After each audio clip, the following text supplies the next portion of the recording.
Bonjour tout le monde, j'espère que vous allez bien. Donc bienvenue sur ma chaîne Bustal, je vous partage des projets assez early. Donc récemment là je vous parle beaucoup des Layer 2 qui vont sortir. Donc là j'ai fait Zcasing, j'ai fait Polygon. Même si avec l'annonce qu'il y a eu aujourd'hui, je pense pas du coup qu'il va y avoir un token pour Polygon ZK EVM. En tout cas aujourd'hui on va se consacrer à Starknet, donc un autre Layer 2. Et vraiment celui-là je pense qu'il y a encore le temps de le farmer jusque je pense au moins encore quelques mois. Il y a un bon 4 mois je pense. En tout cas, vous pouvez aussi venir sur mon Twitter. Je vous partage des choses que je ne peux pas forcément montrer en vidéo. Donc, par exemple, ici sur Atlayer, etc. Donc, c'est des choses voilà, qui ne méritent pas forcément une vidéo entière. Donc, je le partage souvent sur Twitter, tout simplement. Et donc, je vous présente le partenaire officiel de cette vidéo, qui est donc tout simplement Descent.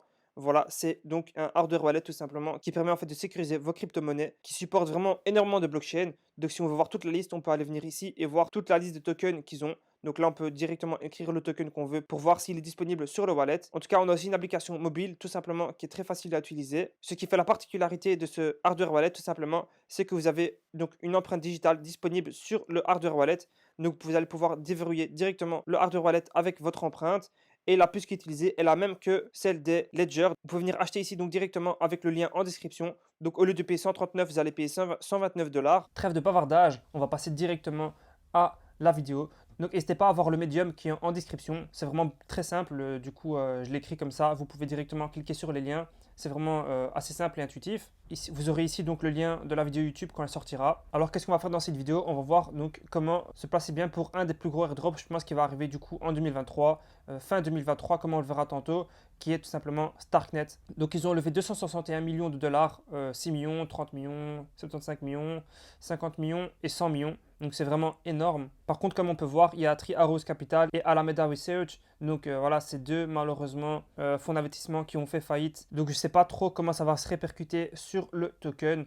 Bon, on espère qu'il n'y aura rien de grave. Donc Starknet en fait c'est un Validity Rollup ou ZK Rollup. Voilà aussi un très gros narratif je pense pour 2024, prochain bull run les ZK Rollup. Donc décentralisé qui fonctionne en tant que layer 2, donc couche 2 du réseau Ethereum.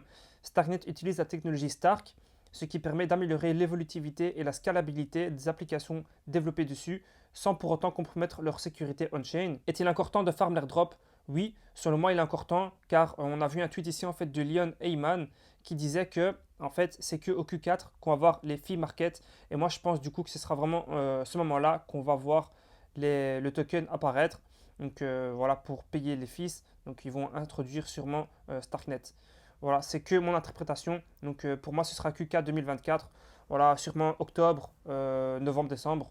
Voilà, je ne sais pas encore quand exactement, bien sûr. C'est qu'une supposition. On peut voir que le token est déjà disponible sur CoinMarketCap. Donc voilà, l'objectif en fait, c'est de se placer dans le top tier avec un maximum de transactions. Donc on a aussi deux liens pour voir ici en fait les stats générales. Donc si on va venir ici par exemple, il y a eu au total 740 000 transactions. Il y a environ 600 000 utilisateurs. Donc c'est beaucoup, mais sachant qu'ils vont enlever tous les Sibyl, etc.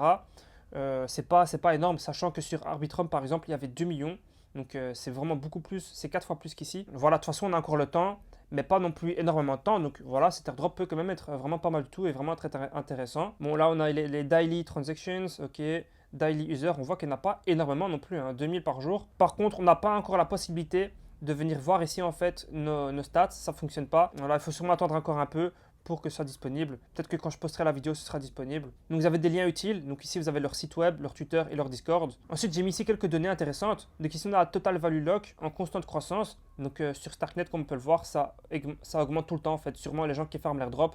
Voilà, c'est pour ça que ça augmente. Et encore 17 millions, c'est rien du tout. Comme je l'ai dit, ça peut monter facilement à 250 millions. Je pense, franchement, en quelques mois, ça peut monter même plus que ça. Surtout si on regarde par exemple Zcasing, Polygon, ZKEVM, etc. Donc tout ça explose et c'est normal, les gens farment l'airdrop. Donc il y a beaucoup plus de gens qui vont aller sur les applications créées sur Starknet pour pouvoir déposer de la liquidité. Ici j'ai mis un petit screen sur toutes les applications de DeFi qu'il y a actuellement sur Starknet. Il y en a beaucoup plus, mais voilà, ça c'est ceux qui sont recensés sur DeFi Lama. Ici les critères qui seront sûrement utilisés. Donc les critères d'éligibilité pour la plupart des airdrops ont toujours été le même. Donc la première chose c'est être actif sur la durée. Nous avons vu que pour l'airdrop de Optimism et Arbitrum, l'activité et la durée étaient un critère. Optimism demandait une activité sur 4 semaines différentes. Arbitrum demandait une activité sur 2 à 9 mois. Donc voilà, il faut faire des transactions, on va dire, une fois par semaine. Vraiment, ça peut vraiment être intéressant. Utilisez le plus de protocoles possible. En plus de vous rendre potentiellement éligible à de nombreux airdrops, cela montre que vous êtes un utilisateur curieux et actif sur la chaine. Donc je conseille d'avoir au moins 100 transactions et d'interagir avec 50 smart contracts différents, donc sur toute la durée. Ça ne doit pas être en un jour, bien sûr. Je vous conseille de le répartir sur une durée de 3 mois, par exemple, ou 4 mois. Donc, gardez vos fonds sur votre wallet. Les grands projets ont tendance à exclure les utilisateurs qui n'ont pas d'argent sur leur portefeuille.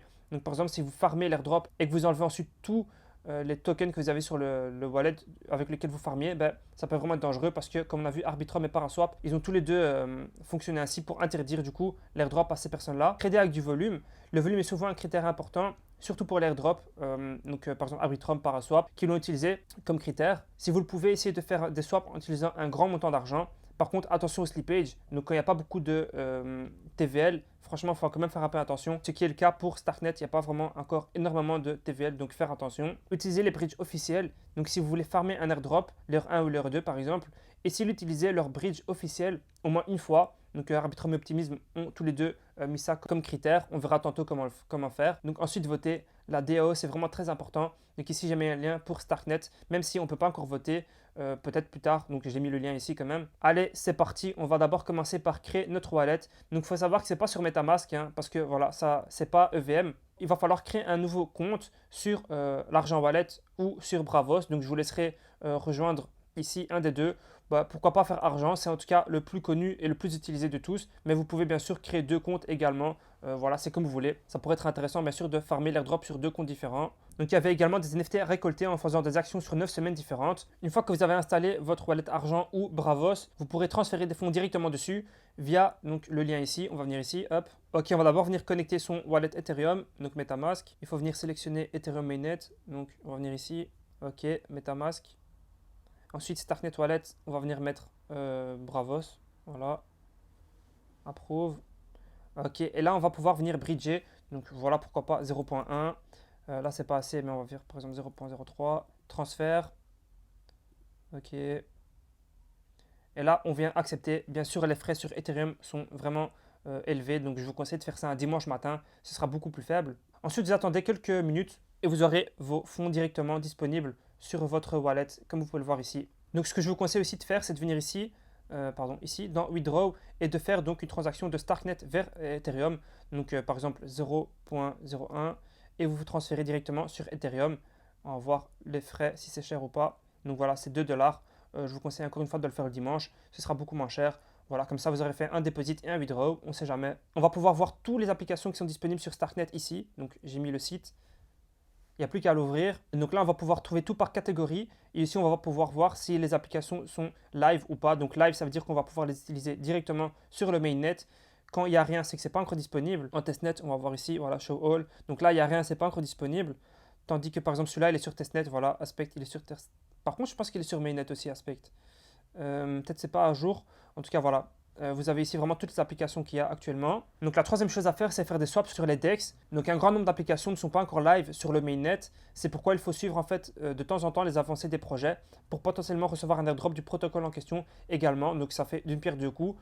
Par exemple, toutes les applications DeFi, si je viens ici, donc si je mets que les mainnets et je viens en DeFi, voilà, je vois toutes les applications qu'il y a. Donc DK Swap, j'ai DiceSwap, etc. Donc MySwap, tout ça, c'est des applications qu'il n'y a que sur Starknet. Donc pourquoi pas, ça pourrait fortement qu'ils fassent aussi un airdrop à leurs utilisateurs. Donc en même temps, vous utilisez des applications décentralisées, en même temps, vous interagissez avec Starknet. Donc ça fait d'une pierre deux coups. C'est vraiment très intéressant. Donc voilà, c'est vraiment très simple, hein. Vous venez ouvrir l'application. Ok, on accepte. On vient de simplement connecter son wallet ici. On est sur Starknet Mainnet, c'est bon. On vient par exemple ici changer 0.01 ETH en USDC. Et voilà, là ça bug un peu, mais en général ça fonctionne très bien en USDC. Ok, donc ça fait 18. Je peux faire swap, confirme swap. Donc on va voir les frais, 74 cents, c'est vraiment élevé quand même encore. Donc je vais attendre personnellement. Mais voilà, c'est simple, hein. Vous pouvez aussi venir dans Pool et mettre de la liquidité. Pour voir comment faire, il faut venir dans Dashboard. Donc ça va ouvrir une nouvelle page. Là, vous pourrez voir toutes les pools de liquidité qui est actuellement disponible. Voilà, donc on voit que c'est en constante augmentation aussi. Donc le plus gros, c'est 152, c'est USBTC, USDC. Bon, moi, je vous conseille de mettre sur une stable pool. Ah ouais, DAI-USDT, c'est 41%. C'est énorme, hein, quand même. Il y a combien de... Ok, mais il n'y a pas beaucoup de liquidité. Voilà, en tout cas, je vous laisse voir ça de votre côté. Vous pouvez toujours venir ici, ça peut être intéressant d'interagir avec des smart contracts différents. Donc voilà, vous avez GDAI Swap. Vous en avez d'autres encore, hein. Vous avez ici, donc j'ai mis MySwap, DK Swap, il y a Nostra, Seat, Swap, etc. Donc voilà, tout ça vous pouvez faire sur des DEX. Ensuite, on peut acheter de la liquidité sur MySwap par exemple. Donc c'est exactement la même chose que sur JediSwap, donc je ne vais pas le remontrer. Donc quelques données, on peut voir ici que la TVL de nouveau est en constante augmentation, qu'on a 13,72% sur le stable pool USDC, USDT, donc ça peut être intéressant de venir déposer ici. On peut aussi venir sur ZK Lens. Par contre, ZK Lens, je ferai un peu attention. Dans mes souvenirs, ils avaient levé des fonds un peu, voilà, avec Three Arrows Capital et Alameda Research. C'est deux venture capital qui ont fait faillite. Donc je sais pas, je ferai quand même des transactions dessus, mais je ne m'attendrai pas vraiment à grand chose de leur part. Alors pour ce faire, il faut venir ici dans Launch App. Et on fait simplement Supply et puis Borrow. Donc c'est assez simple, hein. Moi je ne vais pas le faire, mais vous faites Supply et puis vous pouvez emprunter n'importe quel token. Faites attention néanmoins, moi j'aime pas trop faire ça en fait parce que ça gaspille beaucoup de frais, pas forcément très intuitif pour les débutants. Donc je ne vous conseillerais pas forcément de faire ça, mais ça peut être intéressant, comme je l'ai dit, pour interagir avec d'autres smart contracts. Ensuite, ça peut être intéressant de minter un nom de domaine. Donc on va aller sur Starknet ID, donc c'est le plus connu qui est actuellement sur Starknet. Eux aussi, ils font pas mal de quêtes, donc ça peut être intéressant. Voilà, on est connecté. Si je vais par exemple chercher ce nom-là, ok, je peux choisir la durée. Donc là, on voit que c'est disponible. Et je peux mettre sur, je crois c'est, ok, je peux mettre énormément, 0,018. Bon, imaginons qu'on fasse register.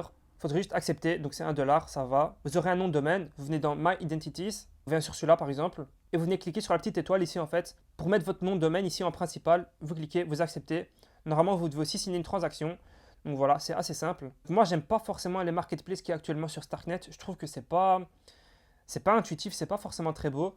Mais en tout cas, vous avez ici les deux plus grands, donc Aspect, on va ouvrir, et Flex. Bon, en soi, vous pouvez faire des transactions dessus, mais il n'y a pas vraiment beaucoup de volume. Je ferai quand même attention.